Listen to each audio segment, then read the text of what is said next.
Love na love mo ba ang fur baby mo pero lagi ka nalang may problema sa garapata at pulgas? Ay, kawawa naman ang fur baby mo pero don't worry, I got you. This is Dr. Shiba Anti-Flea and Tick Spray, all natural and safe for both dogs and cats. Made with citronella, neem, at eucalyptus oils. Powerful combo para ma-repel at ma-detox ang fleas and ticks.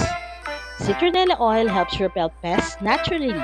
Ayaw nila sa amoy nito. Ang neem oil naman kilalang anti-parasitic at antibacterial. Pinapatay ang flea at ang tick larvae. Tapos, may eucalyptus oil pa para soothing at may anti-inflammatory benefits din at ang bango pa. All you need to do is spray directly sa balahibo or apply via hand. No harsh chemicals and no irritation. Safe for daily use. Protektado si fur baby at worry-free ka rin. So ano pang hinihintay nyo? Grab your Dr. Shiba Anti-Flea and Tick Spray now. Click the link and give your pet the natural protection they deserve. Thanks for watching. Please don't forget to like, share, and subscribe.